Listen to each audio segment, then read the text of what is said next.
네, 굿모닝 인포맥스 함께하고 계십니다. 피나클 경제연구소 이코노미스트 장재철 박사 함께하겠습니다. 박사님 안녕하세요. 안녕하세요. 네, 네. 오늘 좀 많이 다루지 않았던 얘기로 시작을 해볼까 하는데요. 박사님께 이제 평소에 궁금했던 점을 여쭤볼까 합니다. 근데 이제 최근의 현상이기도 해서 네.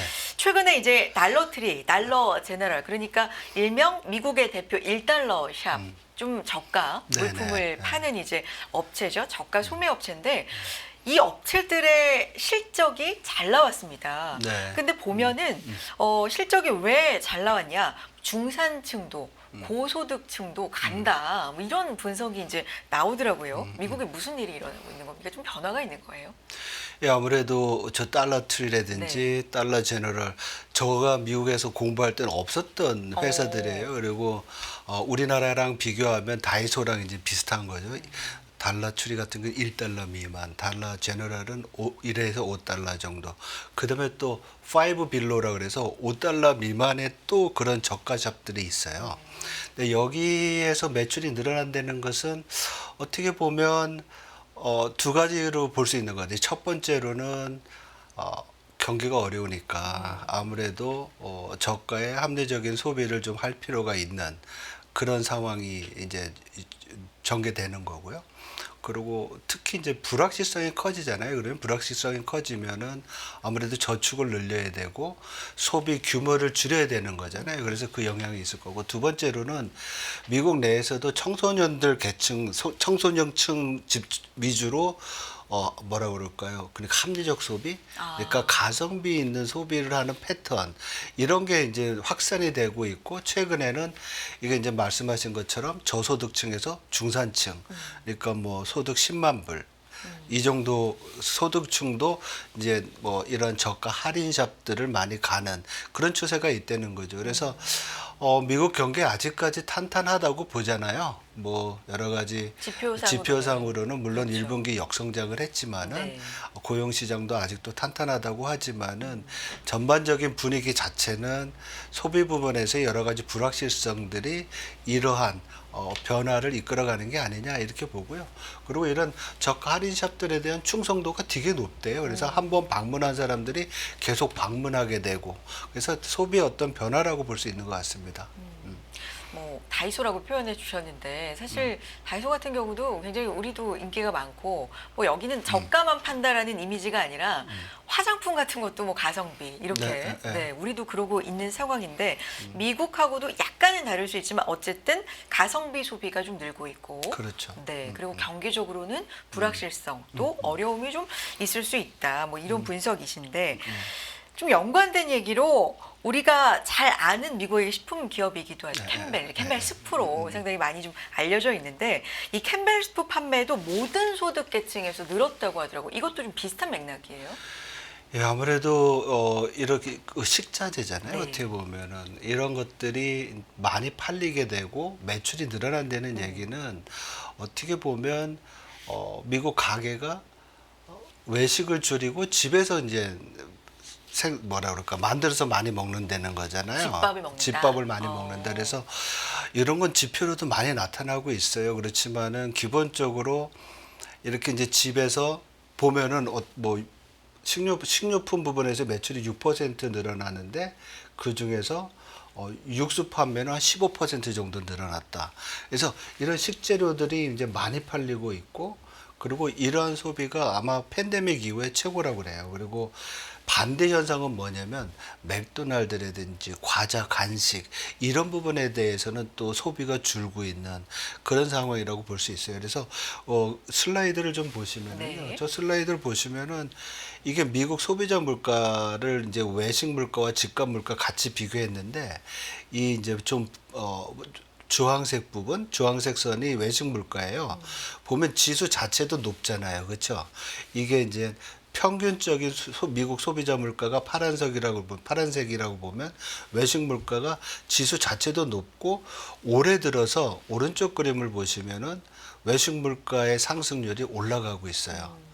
이 얘기는 그만큼 외식에 대한 부담이 커지고 있으니까 이제 미국 가게들이 외식을 줄이고 집밥을 먹는 게 점점 커지고 있고 여기서 보면 집값 물가는 또 내려가고 있잖아요. 네. 그러니까 상대적으로 집에서 이제 먹는 것이 경제적으로 좋고 이게 이제 앞에 첫 번째 질문이랑 같이 연결돼서 여러 가지 경제 상황이 안 좋으니까 가게들이 소비를 합리적으로 줄이는 그런 상황이다. 이렇게 이제 보시면 될 것 같아요. 세 번째 회색은 지금 집밥 물가가 약간 오타가 난 것 같아요. 네, 아, 푸드의 톰이니까, 네, 그죠? 집밥은 이제 물가가 좀 줄고 있고 외식 물가는 좀 집밥, 높고, 집밥인데 그죠? 예, 그죠? 잘못됐네. 맞아요. 집밥 물가.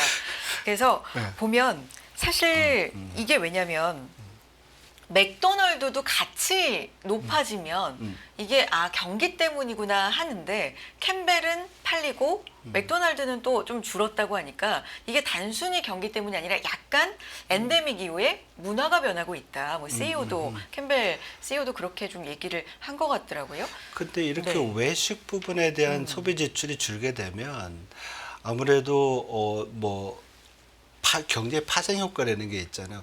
예를 들어서 레스토랑이 잘 되고 있고 또 뭐 이렇게 맥도날드라든지 이런 간편식품이라 그럴까요?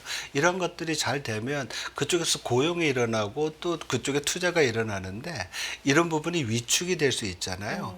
그러니까 어떻게 보면 옛날에 이제 경제 원론 배울 때 케인즈가 그런 얘기를 해요.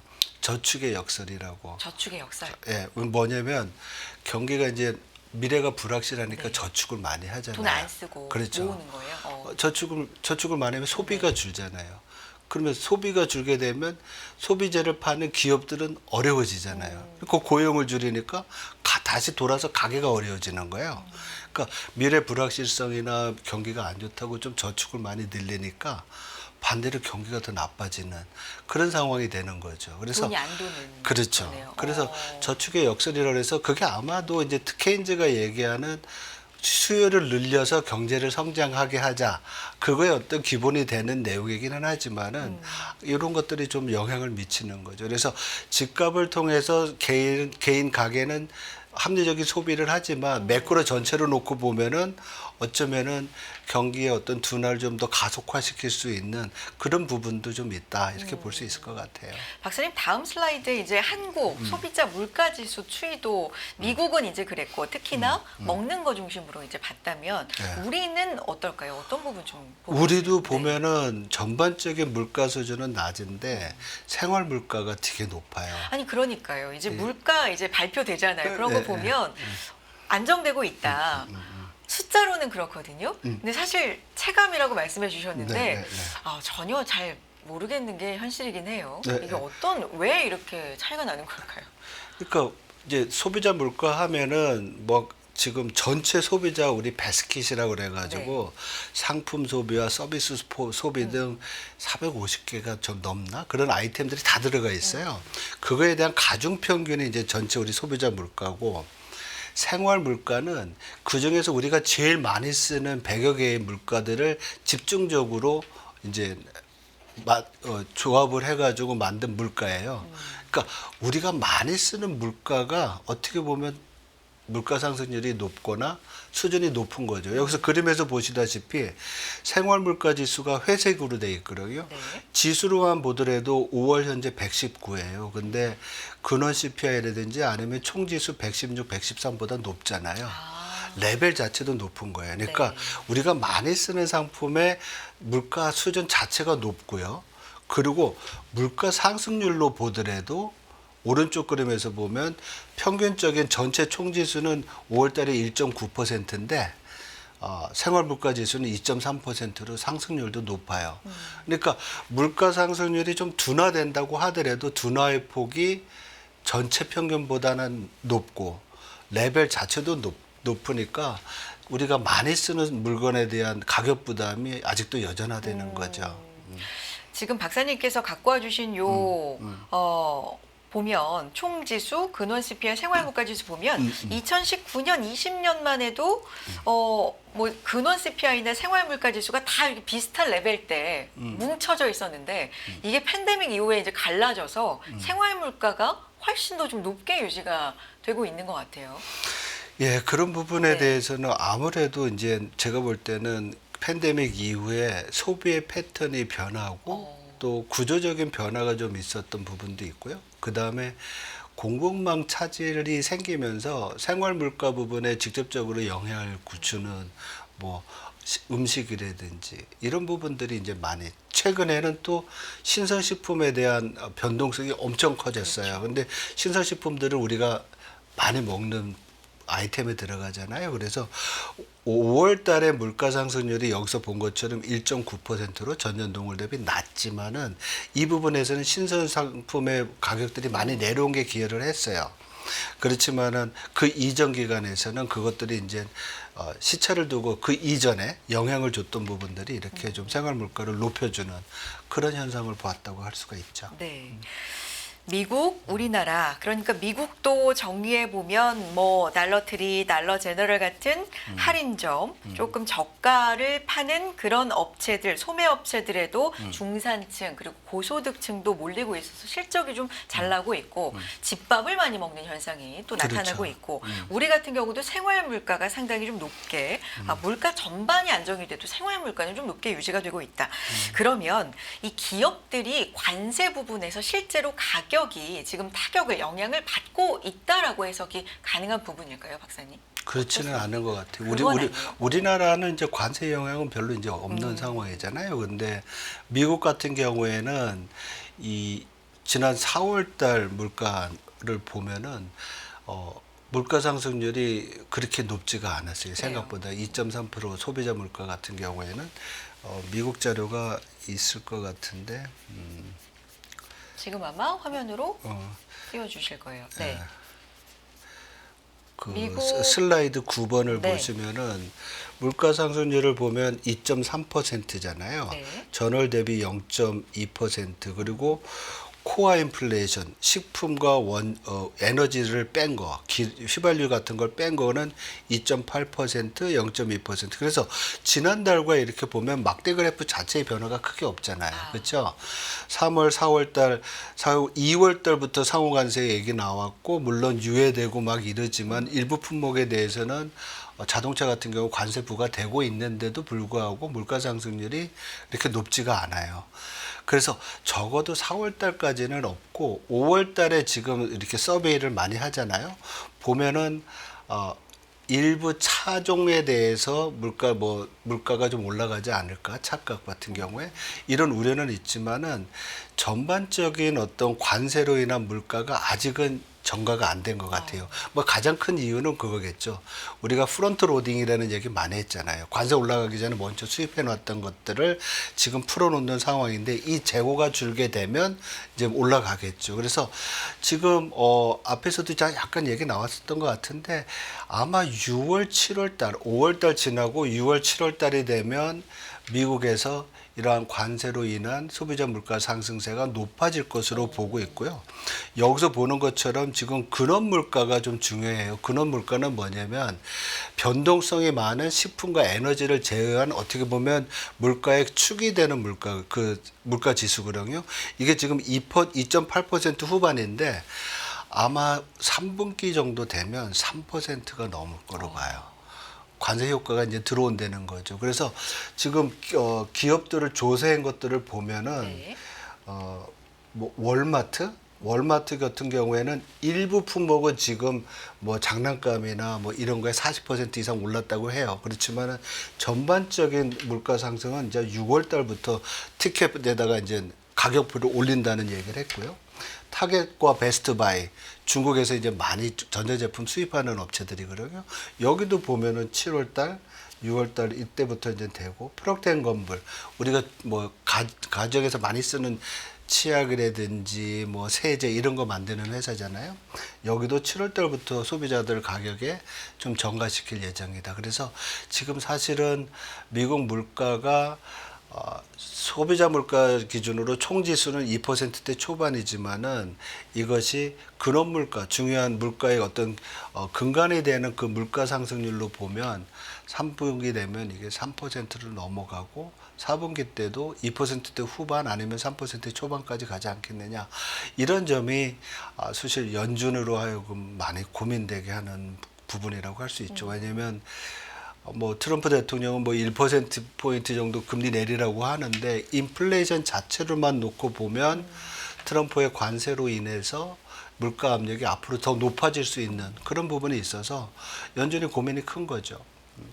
월마트 말씀해 주셨는데 사실 뭐 기존의 이 소매 마트들 같은 경우는 트럼프 대통령이 가격을 좀 올리지 말아라라고 약간 압박한 부분도 있었고, 기존의 합의 내용을 근데 뒤집고 중국 공급 업체들이 뭐 다시 가격을 부담하나, 최근엔 이런 이슈도 좀 있었던 것 같아요. 그래서 박사님 말씀도 종합해 보면 지금까지는 영향이 없지만 여름부터 혹은 그 이후부터 3분기 뭐 이렇게 지나면서부터는 요 가격 정가 그리고 그에 따른 지표, 이 CPI나 뭐 코어 이런 영향도 분명히 있을 것이다. 뭐 이런 부분으로 그렇죠. 보입니다. 왜냐하면 네. 기본적으로 지금도 10%의 그 기준 관세는 부과 중이잖아요. 그리고 일부 품목에 대해서 뭐 자동차 부품, 철강, 알루미늄 이런 부분에 대해서는 관세가 부과되고 있기 때문에 이러한 것들이 시차를 두고서 이제 기본적인 상품과 또 서비스 부분으로 물가 전가가 되는 것을 우려하는 거죠. 근데 박사님 최근에 이런 얘기가 있더라고요. 이 데이터 있잖아요. 뭐 물가 뭐 이런 것도 다 어쨌든 데이터인데 네, 네. 도지 그러니까 뭐 공무원을 대량으로 해고하고 뭐 이런 부분 과정들이 지금 결과로 나타나는 게 이 지표 발표 같은 게 제대로 안 된다. 그러니까 네. 지표 조사 같은 게 제대로 안 된다. 뭐 좀 수정이 많이 되기도 하고 어쨌든 조사에 좀 난항이 있다. 뭐 이런 것까지도 영향이 있다. 얘기가 들리더라고요. 지금 앨런 머스크 그 네. 더치 정보효율부에서 1월부터 4월까지 약 한 28만 명을 줄였잖아요. 그 중에서 미국 노동통계국 BLS 소비자 물가 조사하는데 거기도 인원이 줄은 것 같아요. 그래서 사실 이 물가 조사를 하려면 앞에서 말씀드렸듯이 물가 지수에 들어가는 그 수많은 그 많은 아이템들을 다 돌아다니면서 일정 기간 동안에 다 정보를 수집해야 되는 거거든요. 근데 인원이 이렇게 줄게 되면 BLS 인원도 줄어가지고 그런 조사를 못 하고서 A라는 상품을 조사를 해야 되는데 거기까지 A를 할 인력이 없으니까 다른 더 중요한 B를 가지고서 A를 추정해서 조사를 해서 발표를 하는. 그래서 추정 비율이라는 게 있는데 3월 달에 이것이 15%였대요. 근데 이게 4월에는 29%, 거의 30%, 2배 이상 늘어난 거죠. 2배 정도. 그렇다고 보면 소비자 물가의 정확성이 떨어지는 거잖아요. 그리고 일부 지역에서는 또 조사가 못된 경우도 있어요. 그러니까 어디냐면 네브라스카주, 링컨과 유타주 프로보 이 시티에서는 4월 달에 조사를 못했어요. 그리고 5월 달에는 뉴욕주 버팔로에서도 조사를 못했대요. 이건 실제로 변화가 있다. 그렇게 그렇죠. 인원이 줄었기 때문에 조사 못한 곳도 생기고 이게 나온 거죠. 그렇죠. 결과적으로 어. 나온 거죠. 그러니까 월스트리트저널이 이런 부분들을 지목하면서 지금과 같이 관세로 인해서 우리가 얘기했지만 네. 물가가 중요한 이런 왜냐하면 통화 정책이나 여러 가지 되게 중요하잖아요. 그렇죠. 기준이 되는 이 물가를 정확하게 측정을 해야 되는데 사람이 없어가지고 조사를 못 한다든지 아니면 비슷한 걸 가지고서 추정해서 한다고 그러면 그만큼 소비자 물가 데이터가 부정확하게 되게 되는 거잖아요. 그래서 이런 부분들에 대한 문제점을 지적을 하는 거죠.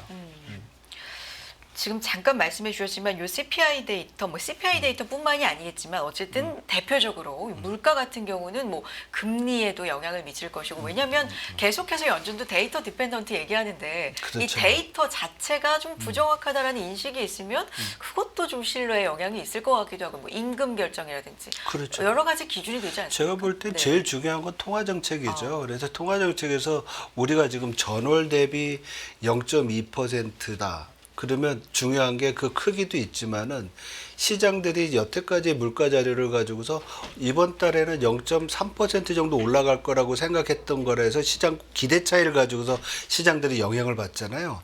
근데 이런 기대 형성을 하는데 문제를 가져오게 되는 거죠. 그렇게 하다 보면은 통화 정책뿐만 아니라 경제 주체들의 어떻게 보면 정보에 있어서 이 교란 같은 것들이 경제에 변동성을 가져오게 되고 또 통화 정책의 유효성에도 영향을 미치게 되고요. 그리고 물가 지수 자체가 어떻게 보면 우리 연금도 물가에 연동을 하잖아요. 그러니까 연금 체계에서도 또 영향을 미치게 되고 정부 지출 규모에도 영향을 미치게 그렇죠. 되고 이런 영향들이 있고 더 중요한 것은 우리가 물가를 중요하게 하고 오늘도 보면은 미 뉴욕 연준이 소비자들의 기대 인플레이션 얘기 나왔잖아요. 이 기대 인플레이션이 지금 실제 물가를 가지고 형성이 되는 건데 이런 것들이 잘못 형성이 되면 노동자들이 임금 계약을 할 때 또 문제가 되잖아요. 그래서 모든 어떻게 보면 경제 활동에 있어서의 기준이 될 수 있는 지표가 하다고 하면 경제 정책, 경제 활동, 또 정부 정책 다 흐트러질 수 있는 그런 상황이죠. 그래서 이게 굉장히 어떻게 보면 안 좋은 그런 사인이라고 볼 수도 있습니다. 근데 연준 내부에서도 뭐 언제나 그랬지만 좀 이견이 있는 것 같아요. 크리스토퍼 월러 이사 얼마 전에 이제 한국을 방문하기도 했었는데 이게 관세가 인플레이션에 미치는 영향이 일시적인 만큼 물가 금방 다시 떨어질 거고 뭐 이런 좋은 뉴스 지속되면 하반기엔 금리 인하 고려할 수 있다. 이런 언급도 좀 했었는데 네네. 사실 연준 의장 자체가 굉장히 신중한 태도를 지금 보이고 있는 상황에서 이거 일시적이다 뭐 이런 얘기를 했기 때문에 뭐 기준이 뭔지도 좀 궁금하고요. 어떤 생각일까요? 이제 어떻게 보면 관세라는 것은 수입품에 대해서 세금을 물리는 거잖아요. 그래서 6월 10일 오늘부로 모든 수입품에 대해서 10% 관세 올린다. 네. 그러면 수입품의 물가가 10%딱 오늘부터 올라가는 거예요. 근데 진짜로 중요한 것은 이게 이제 원타임 증가한다는 거냐. 일시적 한 번에 이제 한 번만 올라간다는 건데 물가 상승에서 우리가 우려하는 건 뭐냐면 오늘 10% 올라가고 그다음에 다음 달에 조금 더 10에서 또 11% 올라가고 그러니까 어떻게 보면 전년 동월 대비 점진적으로 올라가는 건데 관세는 그런 게 아니죠. 되는 거죠. 한 번 올라가고 만 것이고 또 물가가 올라가게 되면 우리가 제일 우려하는 게 뭡니까? 그 가계 가처분 소득이 아니 구매력이 주는 거잖아요. 소비가 줄게 되면 경기가 둔화되니까 이런 물가 압력은 또 줄을 거다. 그러니까 월러 이사의 기본적인 생각은 이거는 한 번 올라가서 물가의 레벨만 한 번 올려주고 인플레이션을 한 번 올려주는 거지 그 다음에 더 가속시키는 거 아니다. 그리고 경기 자체도 정화될 수 있다. 그래서 금리를 내릴 수 있는 부분이 있다라는 생각을 하는 건데요. 일부에서는 그렇지 않습니다. 그러니까 관세로 인한 물가 상승분이 0.3%라고 하는데 우리가 연준의 인플레이션 목표 2%잖아요. 보면은 약 한 15% 정도 되는 거거든요. 0.3%니까. 그렇다고 보면 작은 부분이 아니고 그리고 이거로 인해서 통화 정책이 이제 변화될 수 있는 여지가 있잖아요. 그래서 여러 가지를 놓고 봤을 때 그렇게 간과할 수 있는 부분은 아니다라는 생각도 하는 부분이 있습니다. 네. 알겠습니다. 박사님, 우리나라 얘기로 이제 좀 서서히 마무리를 해볼까 하는데 사실 우리나라 이제 이재명 대통령 당선 이후에 새 정부가 들어서고 나서 사실 그 전후로 해서 경제가 워낙에 안 좋기 때문에 오히려 좀 기대감이 유입되는 부분이 있어요. 이제 이거에 대한 대책들이 나올 것이고 증시 측면에서도 여러 이제 외국인 자금이 유입될 만한 체제 개선책이 나올 것이다. 뭐 이런 기대감으로 최근에 뭐 증시도 굉장히 좀 잘 가고 있는 상황인데 여러 대책들 가운데 하나 비상경제점검 TF에서 라면값 언급 이제 하면서 물가 잡아라 이쪽도 좀 단단하게 잡는 것 같고 또 하나는 추경 얘기 나오고 있잖아요. 근데 한편으로는 돈이 이렇게 좀 풀리면 이거는 굉장히 어려운 상황에서 진통제 역할을 강력하게 한다는 측이 있는가 하면 이거 물가 좀 들썩이는 거 아니야 이런 쪽도 있잖아요. 어떻게 봐야 될까요? 어떤 관점으로? 그 되게 이제 좋은 질문 하신 것 같아요. 왜냐면은 인플레이션이 어느 정도 있는 상황에서 이렇게 추경을 하게 되면 물가 압력이 생기겠죠. 근데 우리가 중요하게 봐야 될 것은 뭐냐면은 지금 약 한 기존의 1차 추경이 13.8조 정도, 13조 8천억 원이었잖아요. 그리고 추가적으로 뭐 한 20조 정도 더해서 전체 35조 못하는 그런 정도라고 하는데 이게 이제 올해 안에 다 써야 되는데 다 못 쓸 경우가 있거든요. 그래서 약 한 28조 정도를 쓴다고 하면 경제 성장률이 한 0.4%포인트 올라가요. 그러면 그만큼 인플레이션 압력이 생길 수 있잖아요. 그렇죠. 근데 한국은행이 지난 2월 달에 경제 성장률을 0.4%포인트 낮추면서 근원 물가를 0.1%포인트 낮췄어요. 그러니까 뒤집어서 얘기하면은 0.4% 정도 성장률 올라가면 물가 상승률 0.1%포인트 올라간다고 생각할 수 있잖아요. 근데 이게 그렇게 지금 아까 1.9%였잖아요. 우리 한국 소비자 물가가 지금 현 상황에 물가가, 네. 올해 예상되는 게 1.8, 2.9% 정도인데 여기서 0.1, 0.2 올라가도 크게 높은 수준은 아니죠. 근데 이게 왜 그러냐면 앞으로 예상되고 있는 것이 슬라이드 7번을 보시면은 국제 유가가 물가에 미치는 영향이 크잖아요. 근데 국제 유가가 지금 배럴당 63불 하거든요. 그 WTI 기준으로. 이게 전년 동월 대비로 보면 10% 이상 낮아요. 그래서 여기 빨간 글자로 나와 있지만 하반기의 물가 압력을 약 한 0.3%포인트 낮추는 효과를 네. 가져와요. 그러니까 추경으로 인해서 물가 압력이 있더라도 유가나 이런 요인들이 낮출 수가 있고요. 더 중요한 것은 지금 우리 성장률이 올해 1% 내외로 보고 있잖아요. 네. 우리 잠재 성장률이 2% 정도 되거든요. 그만큼 우리가 정상적인 활동을 못하는 상황이기 때문에 경제 활동을 못하는 상황이기 때문에 물가 압력이 지금 수요 측에서는 낮아요. 그래서 이런 부분들이 네. 좀 추경을 하더라도 물가 압력을 좀 낮출 수 있는 그런 요인이다 이렇게 보면 될 것 같아요. 알겠습니다. 최근에 유가가 약간 뭐 사흘째 올라오곤 있지만 그래도 여전히 레벨대로는 좀 낮은 그렇죠. 수준을 작년 유지하고 하반기에 있다는 거. 75불 네. 정도였잖아요. 74불. 네. 그런 부분을 고려한다면 알겠습니다. 여기까지 듣도록 하겠습니다. 피나클 경제연구소 이코노미스트 장재철 박사 함께했습니다. 박사님 말씀 고맙습니다. 네, 고맙습니다. 매일 돈을 쓰는데 그 가치는 누가 정할까요? 정답은 슈퍼달러 슈퍼리치에 있습니다. 복잡한 공식은 빼고 투자 타이밍을 잡는 환율의 핵심만 담았습니다. 빠르게 변화하는 금융시장, 그 중심엔 언제나 환율이 있습니다. 오늘부터 환율과 썸 타볼까요?